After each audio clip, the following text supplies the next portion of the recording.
There is nothing wrong with wanting to live in a safe and clean neighborhood. You are not a bad person because you are tired of seeing drug addicts at every street corner you go to or feeling unsafe when you walk into your local grocery store. Just this morning, I was reading about a homeless individual who got stabbed on QT on Cave Creek in Union Hills. That's 2 miles away from where I live.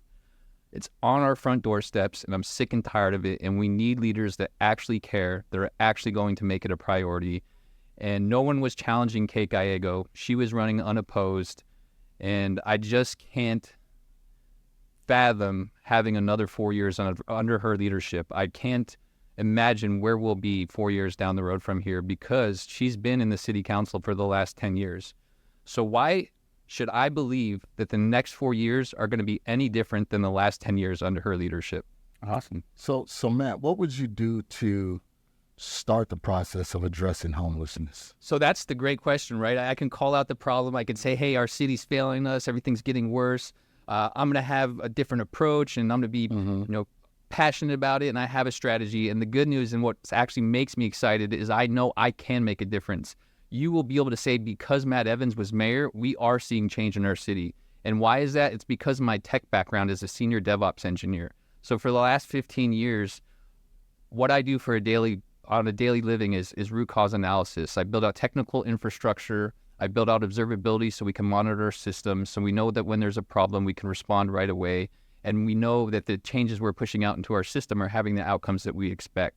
And that's the same approach I'm going to take to the city of Phoenix. My plan is to make the city of Phoenix the most technologically advanced city in the entire country. And so what I want to do is build out a new platform, a data lake, and a set of APIs. And then so when we have shelters or integrated services or nonprofits or any other organizations that collect money from the city of Phoenix and have a relationship with us, they're going to have to integrate their systems with us and publish metrics to us so we can collect that data. And this is going to give us two things. One is it's going to give us a level of transparency that we've never had in the city of Phoenix, because we're going to take all that data, collect all those metrics, and we're going to transform those into dashboards.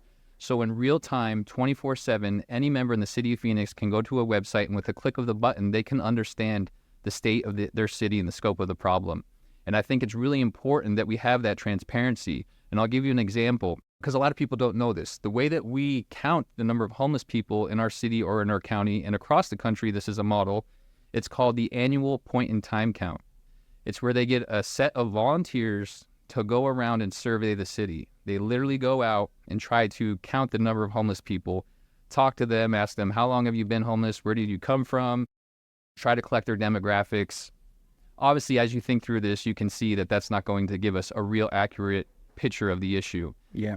I think in 2022, they had a point-in-time count in Venice Beach and said there was only 2 homeless people. So it also shows you that it matters who's doing the survey as well and how hard they're willing to work to actually get that information. And mind you this, I actually offered to be a volunteer and survey for this year's point-in-time count, and the city refused to allow me to participate.